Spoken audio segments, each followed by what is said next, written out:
बिस्मिल्लाहिर्रहमानिर्रहीम। तफसीरुल मंतिक का 7वां सबक है, सबक हफ्तुम कुल्ली और जुज़ी की बहस। इस सबक के अंदर हम पढ़ेंगे कि कुल्ली किसको कहते हैं और जुज़ी किसको कहते हैं, कुल्ली की कितनी किस्में हैं, वो भी हम इंशाल्लाह आज के सबक के अंदर ही पढ़ेंगे। तो कुल्ली और जुज़ी को समझने से पहले आप मफ़हूम को समझें। मफ़हूम किसको कहते हैं? जो चीज़ ज़हन में आती है उसकी दो किस्में हैं, एक है कुल्ली और दूसरा है जुज़ी। देखिए, जब कोई लफ्ज़ बोला जाता है, मिसाल के तौर पे हमने बोला ज़ैद, तो ज़ैद का एक मफ़हूम आपके ज़हन के अंदर आ जाता है। या इसी तरह हमने बोला किताब, तो किताब का मफ़हूम आपके ज़हन के अंदर आ जाता है। हमने बोला बाइक, बाइक का मफ़हूम आपके ज़हन के अंदर आ जाता है। जो भी चीज़ जिसका तसव्वुर आपके ज़हन के अंदर आता है, उसको उस चीज़ का मफ़हूम कहते हैं। यानी मफ़हूम ये फ़हम से है, फ़हम कहते हैं जो चीज़ समझी जाए। तो ज़हन जिस चीज़ को समझता है, सोचता है, ख़्याल करता है, उसको मफ़हूम कहा जाता है। अब इस मफ़हूम की दो किस्में हैं। एक इस मफ़हूम की किस्म है कुल्ली, दूसरा इस मफ़हूम की किस्म है जुज़ी। कुल्ली और जुज़ी होता क्या है, वो आगे लिखा हुआ है। हज़रत ने फरमाया कि जुज़ी वो मफ़हूम है कि इसमें शिरकत ना हो सके, यानी एक शय मुअय्यन पर सादिक है। तो जुज़ी के पहले आप समझें कि जुज़ी उस मफ़हूम को कहा जाता है जो एक ही होता है, उसमें दीगर चीज़ों की शिरकत नहीं होती। या हम ये कहें कि वो एक से ज़्यादा अफ़राद पर नहीं बोला जाता, एक से ज़्यादा अफ़राद पर सादिक नहीं आता। मिसाल के तौर पे हमने कहा ज़ैद, अब जब हमने ज़ैद कहा तो ज़ैद का एक मफ़हूम आपके ज़हन के अंदर आ जाएगा, फ़लाँ शक्ल व सूरत का लड़का या फ़लाँ बाप का बेटा। तो अब वो जो मफ़हूम आपके ज़हन के अंदर आया है, वो ख़ारिज के अंदर एक ही है। ख़ारिज की तो ख़ैर इसमें बहस ही नहीं है। बहस है कि जो आपकी अक़ल जिसके बारे में सोच रही है, वो एक ख़ास फ़र्द मुअय्यन है। ऐसा नहीं है कि जब ये लफ़्ज़ बोला जाए तो आपकी अक़ल के अंदर, आपकी समझ के अंदर, आपकी फ़िक्र के अंदर कई अफ़राद आ जाएँ जिसके ऊपर ये लफ़्ज़ सादिक आता हो, ऐसा नहीं है। तो हम ये कहेंगे कि ज़ैद एक ऐसा मफ़हूम है जो कि जुज़ी है, एक ही फ़र्द मुअय्यन पर सादिक आता है, एक से ज़्यादा अफ़राद के ऊपर वो बोला नहीं जाता। इसके बरअक्स होती है कुल्ली। कुल्ली वो मफ़हूम है कि इसमें शिरकत हो सके, यानी कई चीज़ों पर सादिक आए। देखें, जब किसी चीज़ का मफ़हूम आपके ज़हन के अंदर आता है, तो उस चीज़ का मफ़हूम जब आपके ज़हन के अंदर आया और आपका ज़हन उस मफ़हूम को आते ही इस चीज़ का फ़ैसला कर ले कि इसका इतलाक़ एक से ज़्यादा चीज़ों के ऊपर होता है, या हम ये कहें कि ये एक से ज़्यादा चीज़ों पर ये वाला मफ़हूम बोला जाता है, एक से ज़्यादा चीज़ों के लिए ये वाला मफ़हूम समझा जाता है, इन तमाम सूरतों के अंदर हम इसको कहेंगे कि ये लफ़्ज़ कुल्ली है।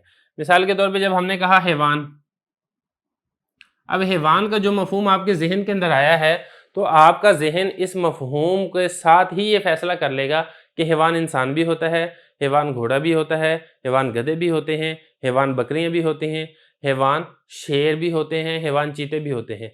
तो अब इस हैवान का इतलाक़ मुतअद्दिद चीज़ों के ऊपर सादिक आ रहा है, तो हम ये कहेंगे कि ये हैवान ये कुल्ली है। ये इसी तरीके से जब हमने कहा इंसान, तो इंसान का जो मफ़हूम आपके ज़हन के अंदर आया है, आपका ज़हन फ़ौरन ये फ़ैसला कर लेगा कि इंसान, इस मफ़हूम का इतलाक़ भी मुतअद्दिद अफ़राद के ऊपर होता है। ये भी इंसान है, ये भी इंसान है, ये भी इंसान है। दुनिया के अंदर लाखों करोड़ों नहीं बल्कि अरबों इंसान हैं।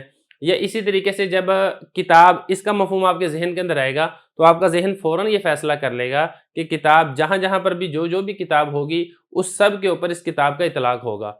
तो ख़ुलासा ये है कि कुल्ली वो मफ़हूम होता है जिसके अंदर इश्तिराक होता है, जिसके अंदर शिरकत होती है, जो मुतअद्दिद चीज़ों के ऊपर सादिक आता है। अब ये वाली बात आपने समझ ली है।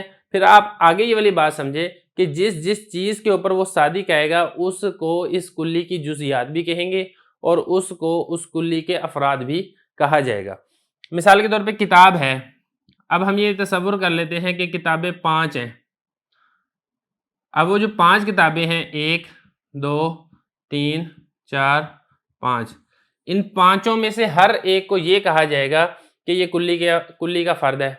ये किताब नंबर 1 ये भी इस कुल्ली का फ़र्द है, किताब नंबर 2 ये भी इस कुल्ली का फ़र्द है, किताब नंबर 3, किताब नंबर 4, किताब नंबर 5, ये पाँचों के पाँचों कुल्ली के अफ़राद हैं। तो जिस के ऊपर कुल्ली का मफ़हूम सादिक आता है, उसको कुल्ली के अफ़राद भी कहा जाता है और इसी तरह उसको कुल्ली के अज्ज़ा भी कहा जाते हैं। जैसा कि इंसान जब हमने कहा, तो ज़ैद, अमर, बकर, खालिद, अब्दुर्रहमान, अब्दुल्ला, ये सारे के सारे जिस के ऊपर इंसान सादिक आ रहा है, इसको कहेंगे कि ये कुल्ली के अफ़राद हैं, इसको ये कहेंगे कि कुल्ली के अज्ज़ा हैं। अब यहाँ पर एक बात और है जो कि इस किताब से उसका ताल्लुक़ नहीं है, लेकिन वो भी कह दी जाती है क्योंकि वो भी एक फ़ायदेमंद चीज़ है। تفصیل بڑی کتابوں کے اندر آئے گی، لیکن یہاں پر میں آپ کو مختصراً اس کا بھی بتا دیتا ہوں۔ دیکھیں کلی میں یہ ضروری نہیں ہوتا کہ خارج کے اندر اس کے واقعی متعدد افراد پائے جائیں، صرف مفہوم میں شرکت ہونی چاہیے۔ بعض اوقات ایسا ہوتا ہے کہ وہ مفہوم میں تو شرکت ہو سکتی ہے لیکن خارج کے اندر اس کا کوئی ایک فرد بھی نہیں پایا جاتا۔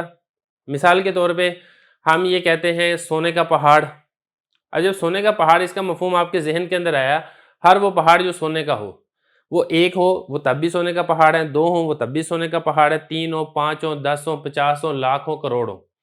لیکن خارج میں اگر آپ دیکھیں گے تو خارج میں ایک بھی نہیں پایا جاتا، لیکن اس کے باوجود سونے کا پہاڑ یہ کلی ہے، جزئی نہیں ہے۔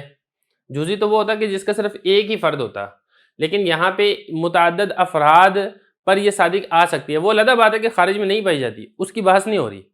تو خلاصہ یہ ہے کہ کلی کی ایک قسم تو وہ ہے، مفہوم میں تو شرکت ہوگی لیکن خارج میں اس کا وجود بالکل پایا ہی نہیں جائے گا۔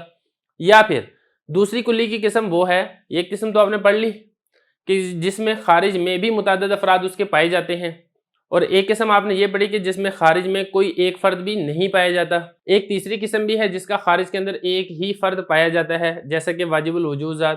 اس کے اندر تفصیلی بحث ہے جو کہ ہم یہاں پر نہیں کرتے۔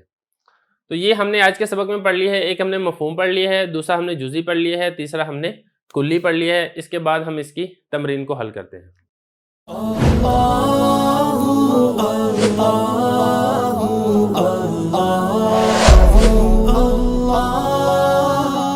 Allah